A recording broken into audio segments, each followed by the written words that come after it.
이번 시간에서는요 157쪽에서 양도소득세 이쪽으로 막 가겠는데요. 양도소득세에 대한 일로서 먼저 문제 풀면서 이론적 내용을 설명해 드릴게요. 1번에서 양도소득세 납세 의무 틀린 것 돼 있는데, 여기에서 1번 보시면 거주자는 국내에 있는 토지 양도로 발생하는 소득에 대해서 양도소득세 납세 의무가 있다. 이 내용은 거주자와 비거주자의 비교에 대한 내용으로서 나와주는데, 거기에 대한 내용은 예전에 포괄적으로서 살펴봤어요. 자, 이에 대해서 복습 겸 해가지고 앞에 이제 요약집에서 1페이지 보시면은요, 1페이지 맨 밑에서 동그라미 2번 납세지 관할 나와요.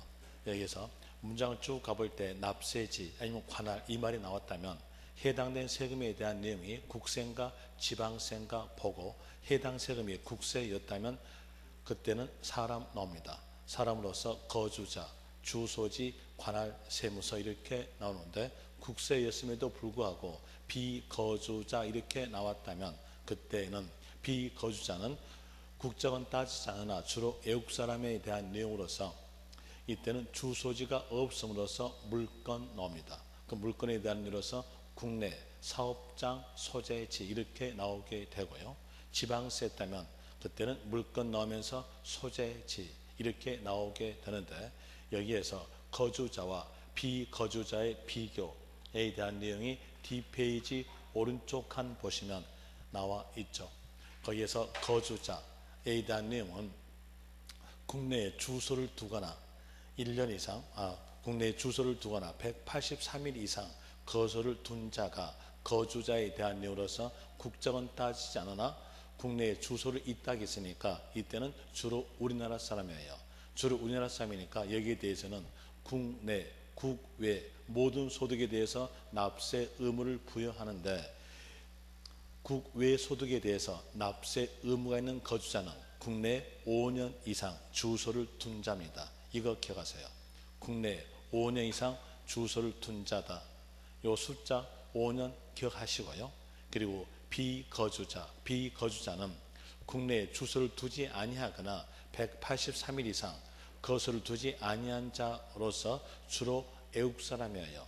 주로 외국 사람이니까 여기에 대해서는 우리나라 것만 과세합니다. 국내 소득에 대해서만 과세다 이렇게 나오게 되죠. 이 내용을 알고 이제 문제로서 볼 때 동그라미 1번은 거주자 이렇게 나왔으니까 국내, 국외 모든 소득 납세이 있죠. 그리고 거기에서 국내 이렇게 했으니까 맞는 문장이고요. 그 다음에 2번 봅시다. 거주자가 국내에 5년 이상 주소를 둔 경우, 국내에 5년 이상 주소를 두었으니까 어디까지 납세 의무가 있냐면 국외까지 있습니다. 거기에서 국외 토지 양도로 발생한 소득에 대해서는 납세 의무가 있다. 맞죠? 그 다음에 3번 비거주자는 국내 토지 양도로서 발생하는 소득에 대해서 납세 의무가 있다.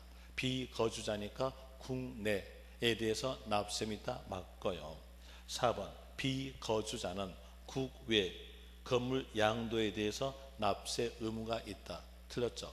비거주자는 국내 거에 대해서만 납세 의무가 있습니다. 그 나라 것은 그 나라에서 과세하면 되는 거예요. 그러면서 답은 4번 될 것이고요.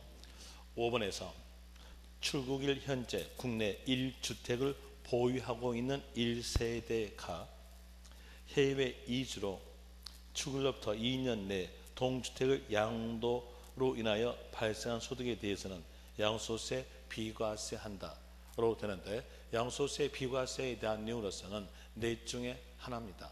넷 중에 하나에 대한 이로서 먼저 파산 선고에 의한 처분 소득에 대해서는 국가 정책상으로서 그 소득이 없는 걸로 봄으로써 과세하지 않고요. 또 하나에 대한 내용은 농지의 교환.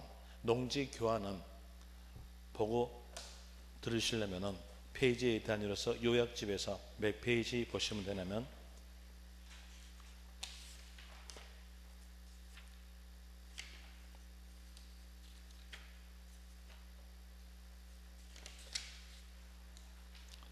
106페이지 106페이지 보시면은 2번에서 양도소득세 비과세 나와주는데 거기에서 박스 안에 있는 내용입니다. 첫 번째 파산 선고에 의한 처분 소득, 두 번째 농지의 교환. 교환은 양도에 해당이 되었으나 농지의 생산성을 높여주기 위해서 국가 정책상으로서 과세하지 않는다 이렇게 나오게 되는 것이고, 또 세 번째 점 1세대 1주택의 양도. 양도니까 양도에 해당이 되었어요. 그리고 국내의 주거 안정과 국내의 주택 공급 목적으로서 국가 정책적으로서 과세하지 않겠다 이렇게 나옴으로 인해서 이 1주택 의미 안에는 2년 보유란 말이 들어있어요. 이 내용을 띄어내본다면 1세대 1주택으로서 2년 보유하고 양도하였다면 국내 주택 공급까지 이루어지니까 과세하지 않겠다로 나와지고요. 이번에 하나 7월 달에 신설된 내용이 있죠. 신설된 내용으로서 거기다가 적으세요. 토지, 지적, 제조사에 의해서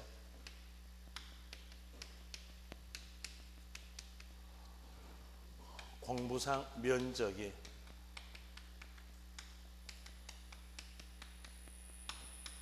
감소되어 받은 조정금. 자, 여기서 볼 때 여기에서 지적제조사법에 의해서 지적제조사가 이루어집니다. 그때 공무상 면적이 감소되었어요. 그럼 감소되었으면 돈 받아야죠. 돈 받았던 요 조정금액에 대한 내용은 지적제조사에 대한 내용이 자기 본의가 아니기 때문에 여기에 대해서는 과세하지 않는다. 비과세 된다 이렇게 나오게 됩니다. 이 내용이 이번에 하나 신설되어 있었죠. 그래서 비과세에 대한 내용 넷 중에 하나입니다. 넷 중에 하나에 들어갔으면 비과세 이렇게 나오게 되고요. 그리고 또 다시 여기에서 이제 반대적 내용도 하나 아셔야 돼요. 반대적 내용으로서 토지, 지적, 제조사에 의해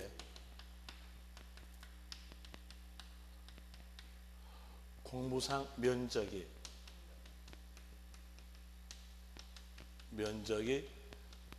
증가되어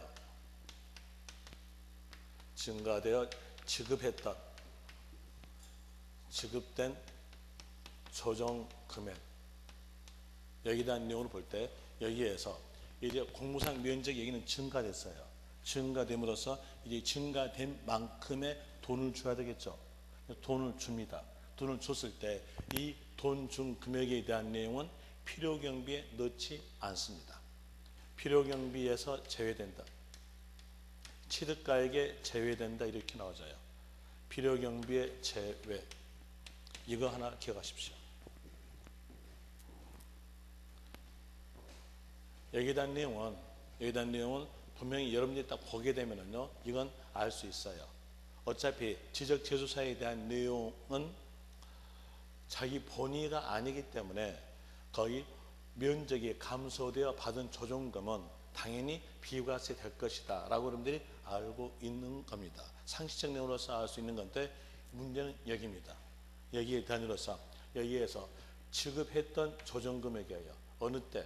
증가됐을 때. 증가됐을 때 지급했던 조정금액에 대한 내용은 왜 필요경비에 넣어주지 않느냐. 필요경비에 넣어주지 않는 원인은, 취득가액에 넣지 않는 원인에 대한 내용은 여기에서 예전부터 증가된 부분에 대해서 세금도 안 내고 계속 사용했다는 얘기예요. 세금도 안 내고 계속 사용했었고, 그다음에 또 다시 여기에서 이 조정금액에 대한 내용은 공시지가 금액으로서 준 겁니다. 그러니까 아주 낮은 금액으로 줬다는 얘기예요. 그러므로써 여기에 대한 내용에 향후에 그 보유 이득에 대한 내용을 과세하기 위해서 여기에 대한 내용은 필요경비로 넣지 않다는 겁니다. 내용 아시겠죠? 그럼 여기에 대한 내용 꼭 기억하세요. 요 내용. 이것보다는 이게 더 중요하겠네요. 그럼 여기에 대한 내용으로서 여기에 대해서 지적제조사에 의해서 증가돼서 받은 조정금에 대한 내용은 필요경비에 제외된다. 이 말은 취득가액에서 포함되어 있다면 제외시킨다. 그런 거죠. 취득가액의 제외다. 요 내용으로서 하나 기억하시면 될 것이고요. 그리고 이렇게 넷 중에서 하나에 대한 내용이 비과세 되는 건데, 그 중에서 세부적으로 문제되는 것이 바로 1세대 1주택의 양도예요. 그래서 1세대 1주택의 양도에 대한 내용이 세부적 내용으로서 문제가 된 내용이니까 거의 옆 페이지에 대한 내용으로서 이 가로에서 1세대 1주택의 양도 해가지고 뜻이 나와져요. 그 뜻에 대한 내용을 여기에서 간결하게 설명드리겠는데, 밑에 보시면 1세대 1주택이란 나오죠. 오른쪽 페이지예요. 107쪽에서 1세대 1주택이란 먼저 읽어드리겠는데, 거주자 및 배우자가 그들과 동일한 주소 또는 거소에서 생계를 같이 하는 가족과 함께 구성하는 1세대가 이렇게 나왔으니까 향하는 자죠. 향하는 자로서 여기는 엔드 조건이에요. 그리고 양도 현재 국내 1주택을 보유하고 있는 경우로서니까 또 엔드죠. 해당 주택의 보유기간이 2년 이상인 것을 말한다. 이렇게 나오게 됨으로 인해서 여기에서 1세대 1주택에 대한 내용은 엔드 조건을 말했다는 걸 알 수 있어요. 여기에서 1세대란 조건을 갖춰주고, 그리고 1주택이란 조건을 갖춰주고, 2년 보유를 갖춰주고 양도하였을 때 과세하지 않겠다. 이런 내용으로서 세 가지 조건을 전부 다 갖추고 양도했을 때 비과세 되는데, 이 셋 중에서 하나라도 빠지면 과세입니다. 그래서 각기 1세대 뜻 주고요, 1주택의 뜻 주고, 2년 보유 뜻 주고, 그 뜻에 해당이 되었을 때 각 조건을 갖추게 되는 겁니다. 그런데 1세대의 뜻에 해당되지 않았으나 예외적 내용에 해당이 됐으면 1세대를 갖춘다, 이렇게 나오게 되는 것이고요. 또 다시 여기에서 1주택, 요 1주택이란 말은 양도 시점에서 국내에 1주택을 의미합니다.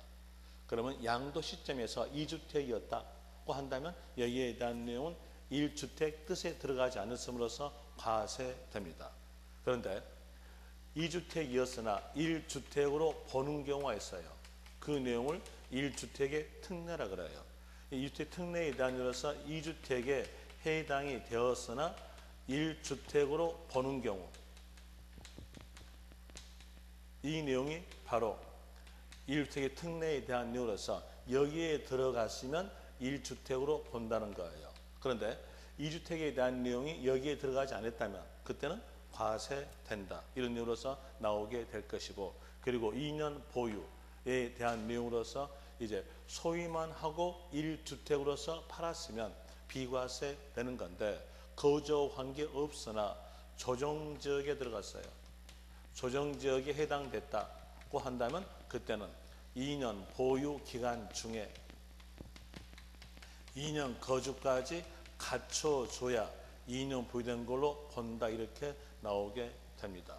그러면 문장에서 조정지역이란 말이 있으면요, 어디까지 가시냐면 2년 거주까지 갖춰야 돼요. 조정지역이란 말이 없다면 2년 소유만 하였으면 1주택으로서 2년 보유하고 양도했을 때 비과세인데, 이렇게 나오게 되는 것이고, 그리고 또 여기 2년 보유 갖추지 않았다 하더라도 예외 사항에 들어갔으면 2년 보유 갖춘 걸로 본다는 겁니다. 그럼 이제 볼 때 뒷페이지 보시면 1세대 나와져요. 1세대에 대한 내용으로서 108페이지 보시면 기억해가지고 1세대 뜻 나오죠. 그 뜻 보니까 거주자 및 배우자가 이르렀어요. 여기에서 세대에 대해서 해당이 되려면 거주자에 들어가야 돼요. 왜 거주자에 들어가야 되냐면, 여기에 대한 내용에 1세대 1주택 2년 보유하고 양도했을 때 비과사해주는 법률적 취지에 대한 내용은 국내의 주거 안정에 대한 내용과 국내의 주택 공급 목적으로 비과세하는 거예요. 그럼 볼 때 여기에서 거주자가 주로 우리나라 사람이죠. 주로 우리나라 사람이니까 어디로 들어갈까요? 국내 주거 안정에 대한 내용이니까 1세대에 들어갈 거 아니에요. 그럼 비거주자는 어떨까요? 비거주자는 국적은 따지지 않으나 주로 외국 사람 그랬죠. 그럼 주로 외국 사람에 대해서 국내에 주거 안정을 도모해 준다? 말이 안 맞아요. 그러니까 비거주자는 세대에 끼지 않습니다. 비거주자가 세대에 들어가지 않았으니까 문장에서 이렇게 나왔다 합시다. 비거주자가 국내 1주택을 2년 보유하고 양도하다 이렇게 했으면요, 세대에 들어가지 않았음으로써 과세된다 이렇게 나오겠죠. 오른쪽 칸 보시면 그 내용 적어졌어요. 비거주자가 국내에 1주택을 2년 보유하고 양도한 경우는 과세한다 이렇게 나오게 되죠. 원인 아셨죠? 비거주자는 세대에 들어가지 않기 때문에 그렇습니다. 그리고 또 다시 거주자에 들어갔다 하더라도 배우자가 있어야 되는 게 원칙이에요. 그런데 배우자가 사망하였다고 하였으면 배우자가 없음으로써 1주택을 2년 보유하고 양도하였다면 세대에 들어가지 않았음으로써 그 1주택에 대해서 과세되는 이런 현상이 나오니까 그 현상을 막기 위해서 배우자가 없더라도 세대로 보는 경우 해가지고 예외를 둡니다. 그 예외상으로서 밑에 보시면 A번 나이 30세 이상이었다고 하였으면 배우자 없더라도 세대로 본다 이렇게 나와지고요. 또 다시 기준 중위소득의 40% 여기서 기준 중위소득의 40%라는 말은 최저 생계비를 말합니다. 최저 생계비로서 그 주택을 관리 유지하고 독립적 생계를 갖췄다.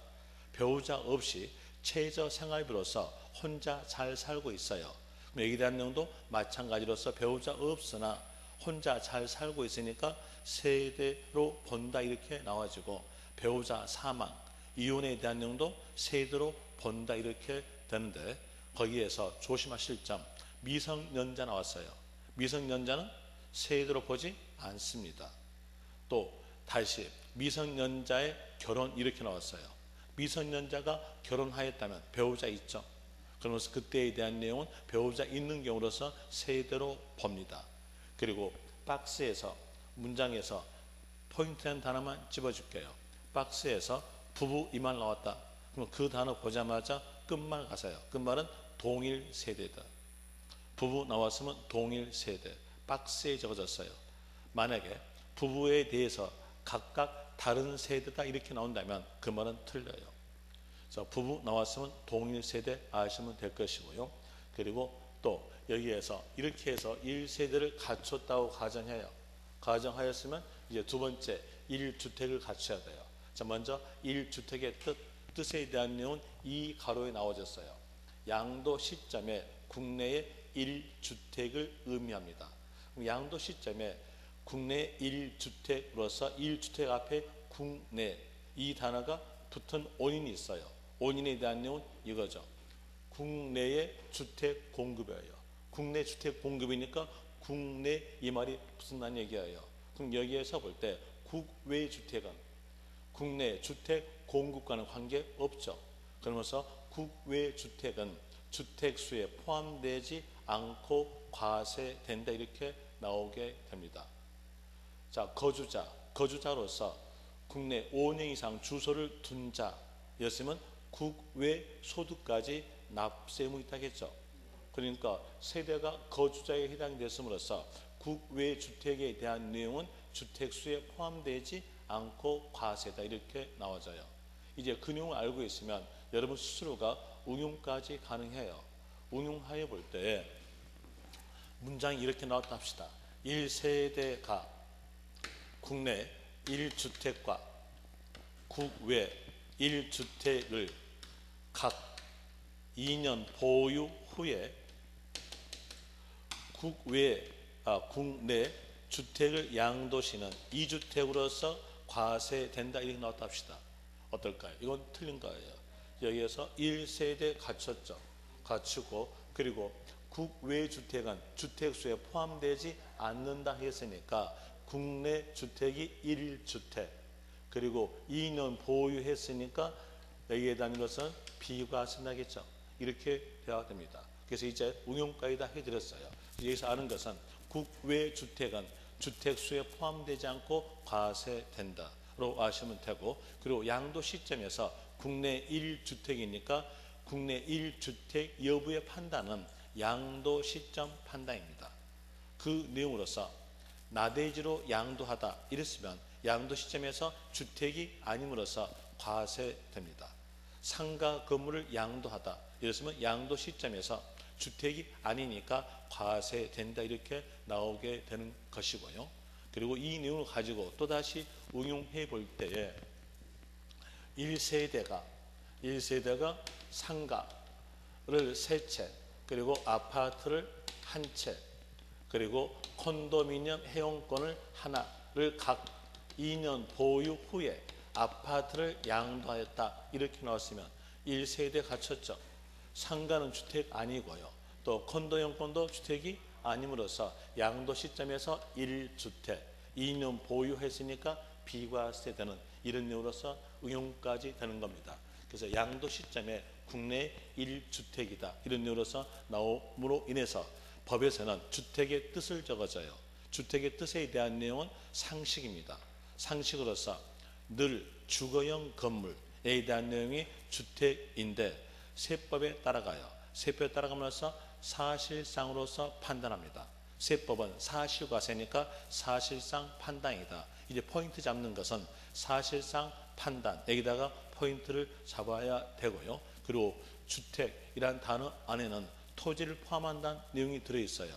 그러면서 부수 토지를 포함하는데 이 부수 토지에 대한 이유로서 한계를 주어집니다. 한계는 도시적 내에서는 5배, 밖에서는 10배까지로 본다 이렇게 나와주고요. 그리고 오른쪽 페이지 보세요. 오른쪽 페이지에서 맨 위에 첫 번째 점 사용인의 기거를 위해서 공장에 부수된 건물을 합숙소로 사용하고 있는 경우 자 여기까지 읽어보니까 합숙소죠. 합숙소에 대한 내용으로서 보면은 부는 본에 따라가요. 그럼 여기서 본이 공장이죠. 공장이니까 끝말은 1주택으로 보지 아니한다 이렇게 나오게 되는 것이고 두 번째 점에서 콘도미니엄에 대한 내용은 휴양용 건물이에요. 늘 주거용 건물이 아니기 때문에 주택으로 보지 아니한다 이렇게 나오게 되는 것이고 그리고 세 번째 점에서 1세대 1주택을 거주용이 아닌 영업용 건물로 사용 그럼 여기서 볼 때에 사실상으로서 영업용 사용이죠. 그러면 여기에 대한 내용은 늘 주거용 건물이 아니기 때문에 끝말은 주택으로 보지 아니한다 이렇게 나오게 되는 것이고 그리고 양도 시점에서 국내에 1주택을 말함으로 인해 주택수 판정에 관한 법이 나옵니다. 양도 시점에서 주택이 몇 채일 것인가 그 법이 나오게 된다는 거죠. 거기에서 첫 번째 부부였다면 그때 동일 세대로 되기 때문에 주택 수에 대해서는 합친다 이렇게 나와야 돼요. 또 다른 상황에 대한 이로서 다가구 주택 이 말 나오면서 뒤에가 구획된 부분 이 말이 있으면 이 구획된 부분이란 말은 구분 등기된 걸 말합니다. 구분 등기되었으니까 각 소유권 인정했겠죠. 여기에 대해서 각각 하나의 주택으로 본다 이렇게 나오게 되는 것이고요. 또 다가구 주택 이 말 나오는데 구획된 부분 이 말이 없이 하나의 매매단위 이 말이 나온다면 그때 하나의 매매단위란 말은 통째로 팔았다는 얘기예요. 통째니까 개국적으로서 전체란 말이죠. 끝말은 전체 하나 이런 의미로서 나오게 되는 것이고 그리고 또 동그라미 2번에서 1주택을 여러 사람이 공동소유 자 여기에서 공동소유니까 각각 소유권 인정했다는 얘기죠. 각각 소유권 인정했음으로써 공동소유 이 단어 보자마자 끝말 가서요. 각자 소유 주택으로 본다 이렇게 나옵니다. 만약에 거기에서 지분이 큰 자 소유자면 그건 틀린 겁니다. 그 다음에 동그라미 4번에 대한 문제에 잘 나오지 않은 쪽인데 거기에 대한 여러분들이 하시고요. 동그라미 5번도 문제에 잘 나오지 않은 쪽인데 포인트만 잡아줄게요. 분할 단어 나왔으면 그 단어 보자마자 끝말 가서요. 1세대 1주택으로 보지 아니한다로 하시면 될 것이고 그리고 6번도 문제에 잘 나오지 않은 부분인데 포인트만 잡아줄게요. 문장 쭉 가볼 때 동일 세대 구성원 이 말 나왔으면 이 단어 보자마자 끝말 가세요. 동일 세대니까 1세대죠. 끝말은요. 1세대, 1주택으로 본다. 이렇게 나오게 될 것이고요. 7번 겸용주택 이거 꼭 기억하세요.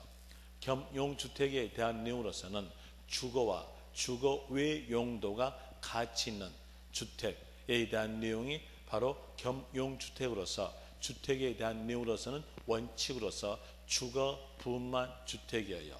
그런데 양도소득세에 대한 내용과 부동산 임대소득에 대해서는 비과세 내용이 있기 때문에 우리에게 혜택을 주어져요. 혜택을 주어져서 주거 부분이 주거 외보다 클 때만 전부 주택으로 본다 이렇게 나오게 됩니다. 그럼 여기에서 알 것 주거 부분이 주거 외보다 클 때만 전부 주택 이걸 기억하시면 돼요. 이걸 기억하셨으면 반대적 내용은 충분히 알 수 있어요. 반대적으로서 주거 외가 크거나 같았다면 그때는 원칙으로서 주거 부분만 주택 이렇게 나오죠. 그럼 기억하실 것은요. 주거 부분이 주거 외보다 클 때만 전부 주택 되죠. 어느 세금에서요? 양도소득세, 부동산 임대소득에서요. 그 내용으로서 구별하시면 될 것이고 그리고 8번 고가주택 이 고자가 높을 고자예요. 높을 고자에 대한이고 가짜가 가액 가짜 가액이 높은 주택을 보고 고가주택 그럽니다. 이 고가주택은 가액 조건에 대한 이유로서 실지 거래가 9억 초과 됐으면 고가주택인데 이 고가주택에 들어갔으면 1세대 1주택에 해당되었다 하더라도 과세됩니다. 과세되는데 어느 분이 과세내면 9억 초과분이 과세돼 이렇게 나와져요. 하나 1세대 2주택으로서 고가주택 이렇게 나온다면 그때는 전체 과세입니다. 그래서 1세대 1주택으로서 해당됐을 때 고가주택에 대한 내용이 9억 초과분 과세다 이렇게 나오게 되는 것이고 자 이렇게 해서 주택수를 판정해 봤어요. 판정해 봤더니 양도 시점에서 2주택이었다고 한다면 그때에 대한 내용이 먼저 양도한 것은 과세입니다. 그런데 2주택이었으나 1주택으로 보는 경우에 들어갔으면 하나에 해당된 경우니까 그때는 2년 보유했을 때 비과세 되는 내용으로서 1주택의 특례 나오죠. 뒷페이지 보세요. 뒷페이지 보시면 1주택의 특례 나옵니다. 거기다가 적으세요. 시험은 나오지 않으나 거기에서 이해적 내용으로서 적으란 얘기예요. 이 1주택의 뜻은 나오지 않아요. 나오지 않으니까 이해적 내용으로서 적어주면 되는데 2주택이었으나 1주택으로 보는 경우라고 적어주시고요. 그리고 여기 1주택으로 보는 경우에 대한 내용으로서 가장 대표적 내용이 일시적 2주택이에요. 그리고 일시적 2주택이란 말은 여러분 시험에서 꼭 맞게 주어져요. 꼭 맞게 주어지니까 이제 일시적 2주택이라는 단어가 있으면 그 단어를 근간으로 잡으세요. 근간으로 잡고 숫자가 있어줘야 맞습니다. 그 숫자 꼭 기억하세요. 1년 경과 후 이 말이 있어야 되고요. 그리고 또 파는 기간은 3년 내. 뭘 파냐면 종전주택. 양도시는 1주택으로 본다. 이걸 기억하시면 되는데 만약에 조정지역이라는 말이 있으면요. 그때는 1년 경과 후 있고 2년 내입니다. 3년이 아니라 2년 내. 어떤 단에 썼을 때 조정지역. 그리고 뭘 양도하냐면 종전주택 양도시 1주택입니다. 여기 대한 내용이 이번에 개정된 내용이에요. 개정된 내용으로서 거기 2009년 개정 신설되어 있죠. 거기에서 포인트가 뭐였을까요? 조정지역. 였으면 2년 내다는 거 그것으로 구별하시면 될 것이고 동그라미 2번에서 노모 봉양으로서 2주택이다. 여기서 노모에 대한 내용은 아버지, 엄마에 대한 내용으로서 2주택 된 경우입니다. 그럼 여기에 대한 내용으로서 노모에 대해서 나이가 있어요. 나이는 60세 이상. 또다시 엄마는 일반적으로서 아버지보다 나이가 어리죠. 그러면서 60세 미만 된 배우자에 대한 내용도 포함한다. 이렇게 나오게 되는 것이고, 그리고 2주택 되었으면 10년 내 먼저 양도주택은 1주택입니다. 하나 혼인에 의해서 2주택 나왔으면 그때는 5년 내입니다. 거기에 대해서 3번 적어졌죠. 3번에서 5년 내 먼저 양도주택은 1주택, 그리고 4번에서 수도권 밖주택과 일반주택. 수도권 밖주택이란 말은 지방주택입니다. 지방경제를 활성화시키기 위해서 지방주택을 남기란 뜻으로서 일반주택을 부득이한 사유로서 3년 내에 팔게 되면 지방주택은 없는 걸로 봄으로써 1주택으로 본다. 이렇게 나와져요. 여기서 조심하실 점, 3년 내 파는 것이고요. 그리고 뭘 파냐면 일반주택 파는 겁니다. 만약에 거기에서 지방주택을 먼저 양도하다 이렇게 나온다면 그건 과세됩니다. 그리고 그 옆 페이지에서 문화재 주택과 일반주택 이렇게 나온다면 문화재를 보존시키기 위해서 일반주택을 양도했을 때는 문화재 주택은 없는 걸로 봐져요. 그러면서 일반주택 양도시가 1주택으로 본다. 이렇게 나오게 되는데, 만약에 문화재 주택을 먼저 양도했다면 문화재 보존적 의미가 없어지기 때문에 그때는 2주택으로서 과세입니다. 그럼 여기서 포인트 아시겠죠? 일반주택 먼저 양도시 1주택 되는 것이고요. 그 다음에 또 다시 그 밑에서 상속주택과 일반주택 이랬으면 상속주택에 대한 내용은 아버님 때에서 보유된 주택이니까 없는 걸로 봐져요. 그러면서 일반주택을 먼저 양도했으면 1주택으로 본다. 이렇게 되는데, 만약에 상속주택을 먼저 양도했으면 그때는 2주택으로서 과세입니다. 여기서도 포인트 아시겠죠? 일반주택 먼저 양도시 1주택 됩니다.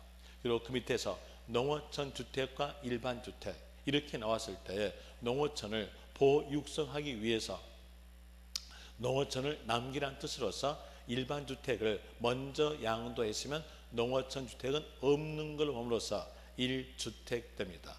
이제 볼 때 농어촌 주택을 먼저 양도했다면 그때는 농어촌의 보육성이 아니기 때문에 2주택으로서 과세됩니다. 자, 여기에서 뭘 양도할까요? 일반주택. 일반주택 먼저 양도시 1주택으로 본다. 이렇게 되는 건데, 농어촌 주택에서 세부적 내용으로서 농어촌 주택 중 하나인 기농주택과 일반주택 이렇게 나왔으면 그때는 파는 기간 줍니다. 5년 내. 5년 내 일반주택 양도시 1주택으로 본다. 이렇게 나오게 되는 것이고, 그리고 8번에서 입주권. 이 입주권은 소유했던 종전주택을 의미합니다. 거기다가 적으시면 돼요. 입주권 밑에다가 소유했던 종전주택이라고 적고요. 그리고 이 내용을 올이라고 있는 거기에다가 연결해 봅시다. 올에서 양도일 현재 다른 주택이 없는 경우, 양도일 현재 다른 주택이 없음으로써 이 입주권이 소유했던 종전주택이니까 1주택으로 본다. 이렇게 나오게 됩니다. 그리고 또 화 봅시다. 화 볼 때 입주권 외에 1주택 소유. 그럼 여기에서 소유했던 종전주택이 입주권이죠. 또 1주택이 있죠. 그러면 총괄 몇 주택입니까? 2주택. 2주택으로서 3년 내에 종전을 양도합니다. 그럼 종전이 어느 거였냐면 입주권이었죠. 그래서 3년 내에 입주권 양도하였으면 1주택으로 본다. 이렇게 나오게 되는 것이고, 그리고 그 밑에 있는 9번에 대한 내용 읽어보시면 되고요. 이렇게 해서 1주택을 봤어요. 그러면 1주택에 대해서 갖췄다고 가정합니다. 가정하였으면 2년 보유 갖췄을 때에 비과세 되는 거죠. 그 내용으로서 밑에 디귿 나와요. 주택의 보유기한이 2년 이상인 경우에만 1세대 1주택으로 비과세한다. 이 말은 1세대 갖췄고 1주택 갖췄음으로 인해서 2년 보유하였을 때 팔았으면 비과세 된다 이런 뜻이겠죠. 그리고 그 문장에서 조정지역이라는 말이 있으면요, 그때는 2년 보유 기간 중에 2년 거주를 갖춰야 된다 이렇게 나오게 되는 것이고, 그리고 보유 기간에 대한 내용은 소유 기간이라는 말과 같은 말이니까 취득하였어야 소유가 될 거예요. 그러니까 취득하였어야 소유가 됨으로써 취득일로부터 팔 때까지가 소유 기간, 보유 기간입니다. 그래서 보유 기간 계산은 취득일로부터 양도일까지로 한다 이렇게 나오게 되는데, 이제 보유 기간, 거주 기간을 합친 경우가 있어요. 뒷페이지 보시면 보유, 거주 합친 경우 해가지고 박스 적어졌을 겁니다. 그 내용을 볼 때 왜 합치겠는가를 본다면은 그 문장에서 포인트를 잡아낼 수 있어요. 왜 합치냐면 그 1번에 대한 내용은 같은 주택이니까 합치는 거예요. 그럼 같은 주택이니까 보유기간 합친다 이렇게 됐음으로써 이제 포인트 잡아내겠죠. 포인트는요, 멸실된, 자, 주택을 멸실하여서 재건축하였다. 이러면 당연히 어떨까요? 같은 주택이죠.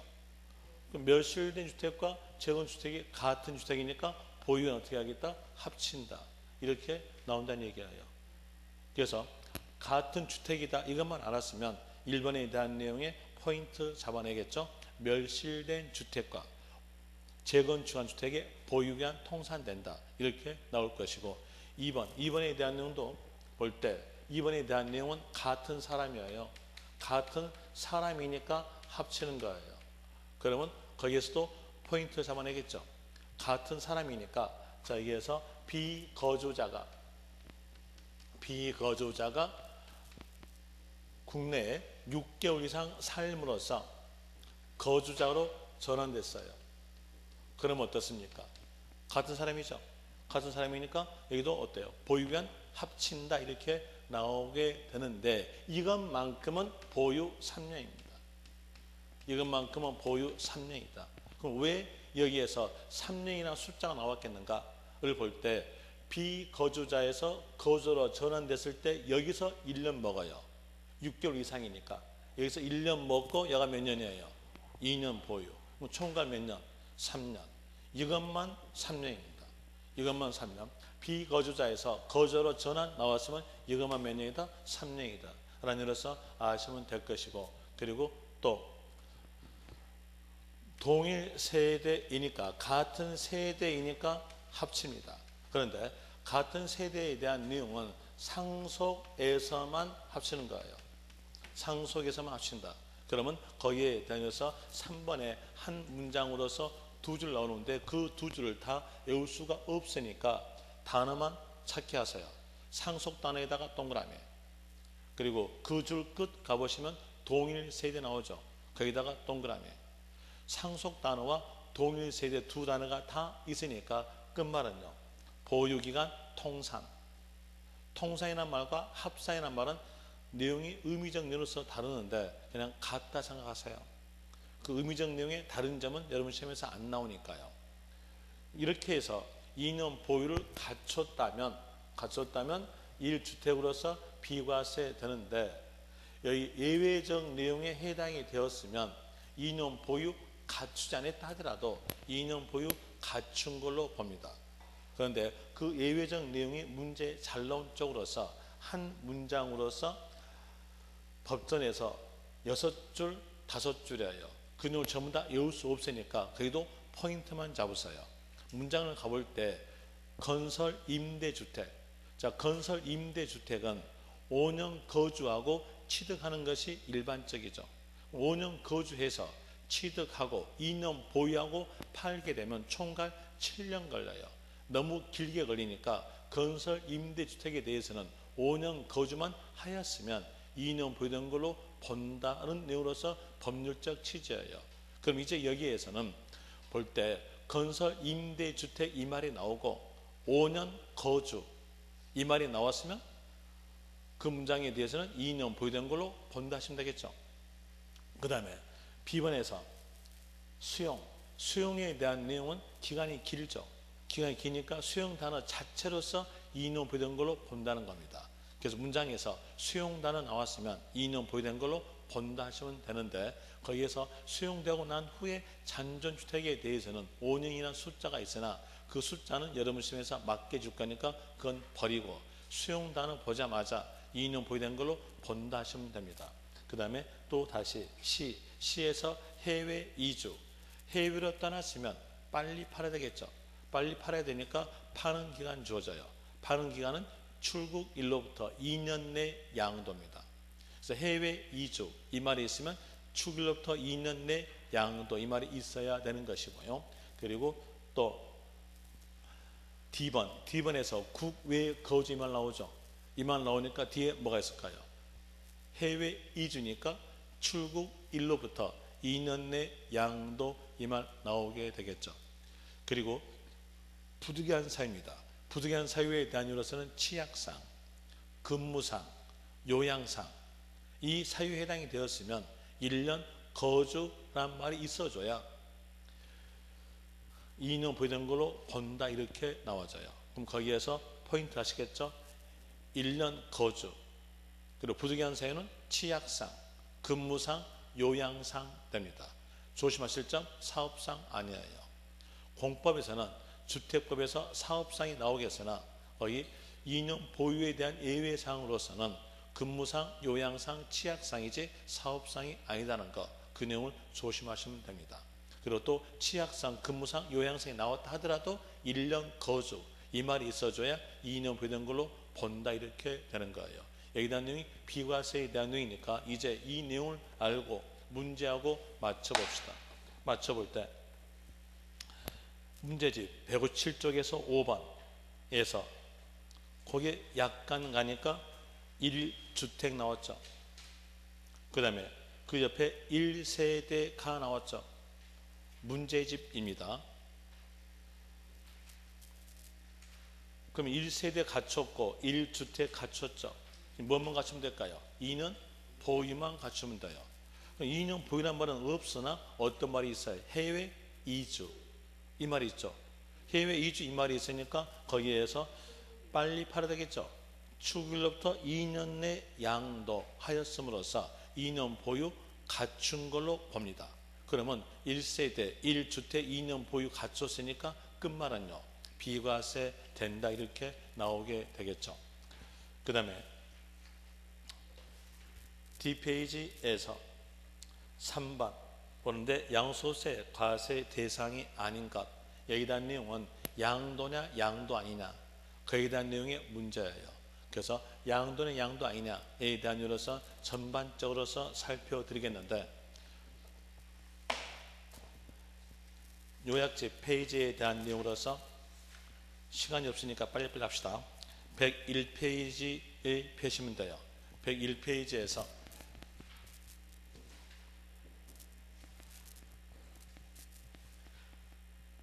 먼저 양도소득세 단어 보는데요. 양도소득세 단어 볼 때 세자폐가 양도니까 하나의 거래가 나오면 그 거래에 대한 내용이 양도인가 아닌가 본다.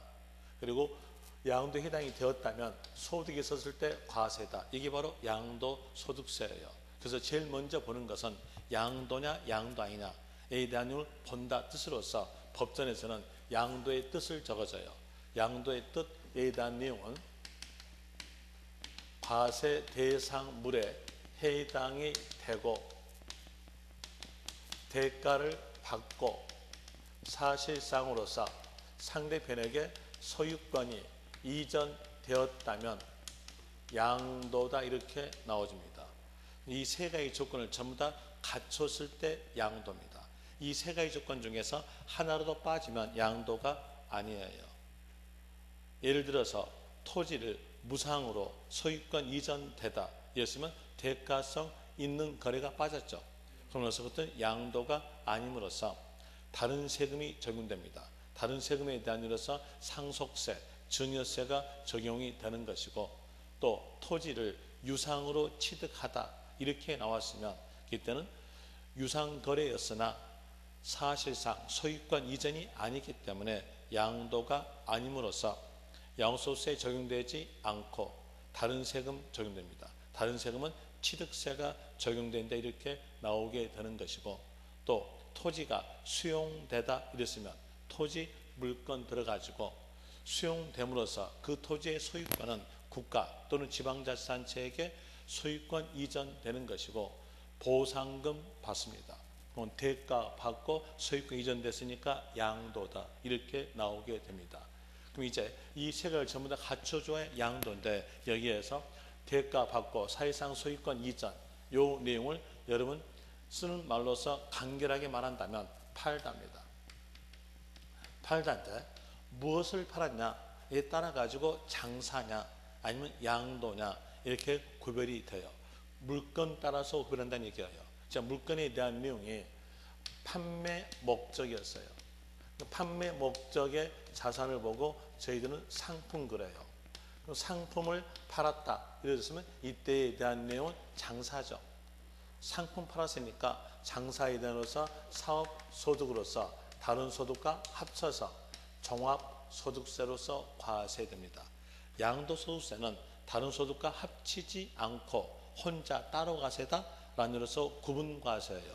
그러면서 여기에서 판매 목적 이 말이 나왔다면 그 단어 보자마자 그때는 양도소득세 과세하지 않고 종합소득세 과세다 이렇게 아시면 될 것이고 그리고 또 사용 목적의 자산을 보고 저희들은 고정자산 그래요. 그리고 이 고정자산에 대한 내용은 부동산과 주식 이렇게 두 개로 구성되어 있는 겁니다. 그럼 여기에 사용되는 자산을 팔았다면 그때가 바로 양도다 이렇게 나와져요. 이 내용을 여러분의 사회생활에다가 맞춰볼 때 여러분들이 소유하고 있는 아파트에 대한 내용은 사용 목적이죠. 사용 목적이니까 아파트를 팔았을 때 적용되는 세금은 양도소득세가 적용된다 이렇게 나옵니다. 그런데 주택 건설업자가 아파트를 분양하다 이렇게 나온다면 그때에 대한 내용은 건설업체가 이렇게 전제가 붙었으니까 판매 목적이겠죠. 그때에 대한 내용으로서는 양도소득세가 아니라 종합소득세가 과세된다 이렇게 되는 거예요.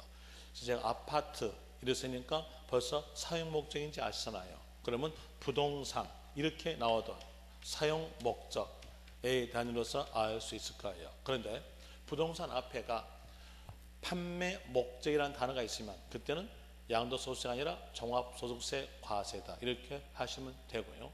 그리고 이 부동산에 대한 내용 형체가 있는 거예요. 그럼 반대로 형체 없는 것은 양도소득세 과세물에 들어가지 않습니다. 없을 무자, 형체 채자, 무채 재산권에 대한 내용은 과세 대상물에 들어가지 않는 거예요. 무채 재산권에 대한 내용은 여러 가지가 있겠으나 그 중에서 가장 대표적인 거 3개 정도만 기억하시면 돼요. 광업권, 형체업적, 어업권, 영업권에 대한 내용 형체 없음으로써 양도소득세 과세 대상물에 들어가지 않는다 이렇게 나오게 되는 것이고 그리고 또 부동산 하였으니까 준부동산은 들어가지 않는다는 뜻이에요. 준부동산이니까 차량, 기계, 장비, 선박, 항공기, 임목은 과세 대상물에 들어가지 않는다 이렇게 나오게 되는 것이고 그리고 또 이 부동산에는 부동산 권리가 포함됩니다. 부동산 권리가 포함되는데 왜 포함될 것인가 볼 때 여러분들이 민법에서 부동산 권리는 용익 물건이라고 배웠을 거예요. 용자가 사용할 용, 익자가 수익, 익. 그럼 사용, 수익되는 거니까 사용되는 물건으로서 부동산 권리가 부동산에 포함된다 이렇게 나옵니다. 그럼 부동산 권리에 대한 내용은 용익 물건 생각하시면 된다는 얘기죠. 거기에서 전세권 들어갈 것이고요. 또 지상권도 사용되는 거니까 해당됩니다. 그러면 지역권 어떻게 했는가? 민법에서 배울 때 지역권에 대한 내용은 소유권과 별도로 팔 수가 없다겠어요. 그럼 보세요. 여가 팔다죠. 여가 팔다에다 지역권 이러면 지역권 팔다? 말이 안 맞잖아요. 그렇기 때문에 지역권은 들어가지 않아요. 이거 기억하세요. 지역권은 포함되지 않는다. 라는으로서 기억하시면 될 것이고 그리고 임차권입니다. 임차권은 여러분들이 민법에서 배울 때에 법적 권리가 아니라 경제적 권리다 이렇게 배워요. 경제적 권리는 등기를 행위 줌으로써 주장할 수 있기 때문에 임차권 앞에는 등기된 이 단어가 꼭 있어야 됩니다.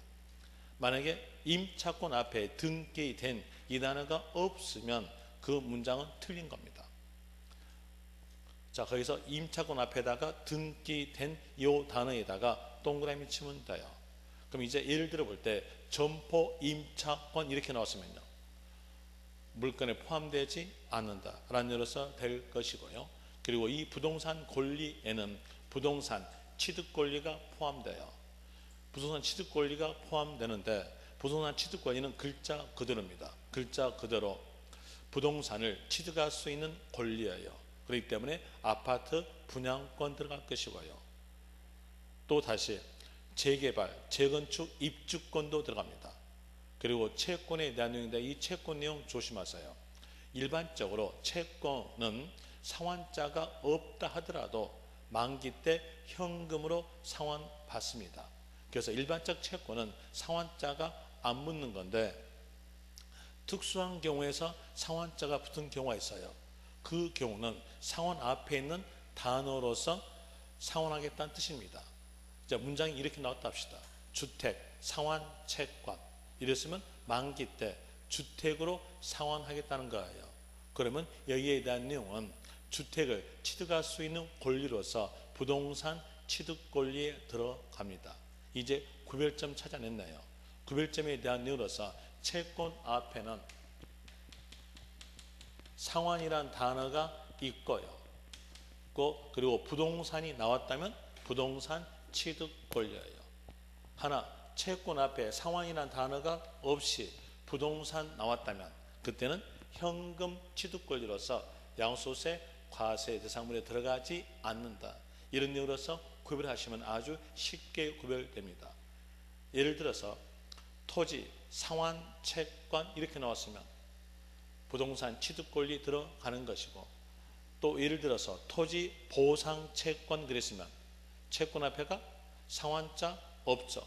이때에 대해서는 포함되지 않는다 라는 내용으로서 나오게 됩니다.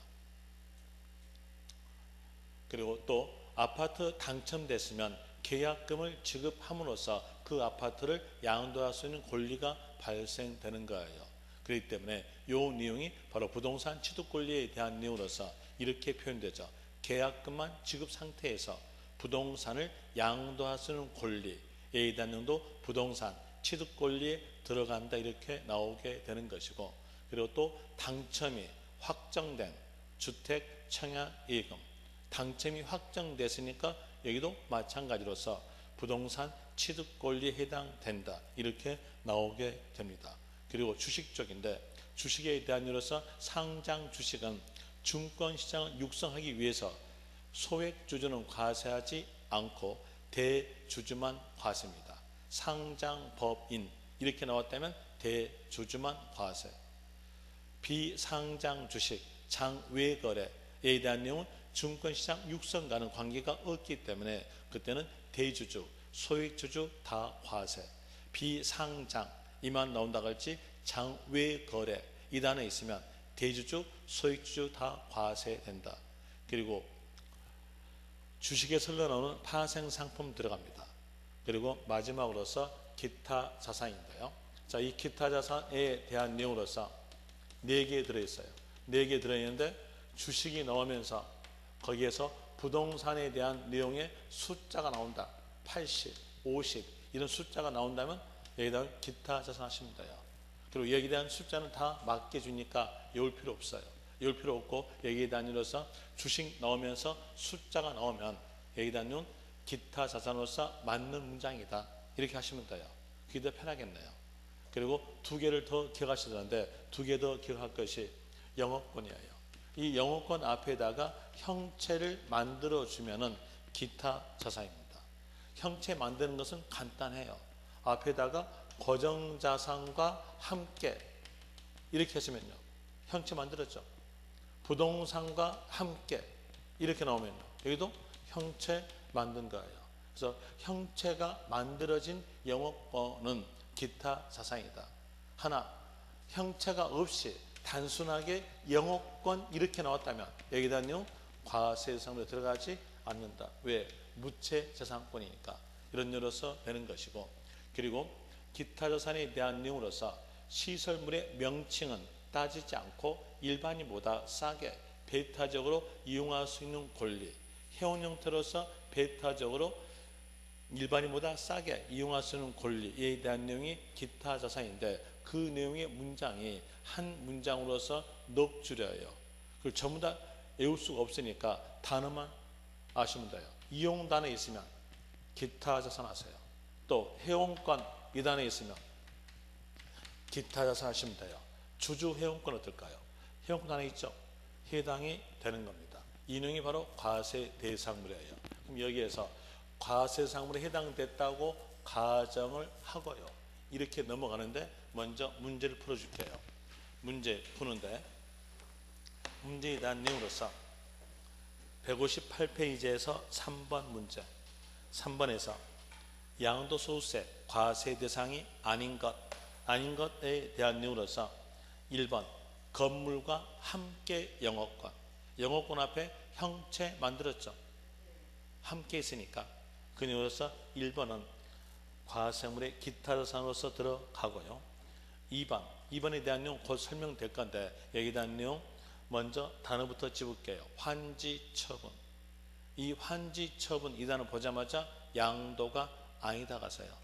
도시개발 사업을 육성하기 위해서 정책상으로서 소유권 이전으로 보지 않는 경우입니다. 그럼 소유권 이전이 아니니까, 자, 이 소유권 이전이 아니니까 양도가 아니다는 얘기죠. 그래서 환지처분은 양도가 아니다. 하나 여기서 조심하실 점은 환지의 매각 그러면요, 그때는 양도입니다.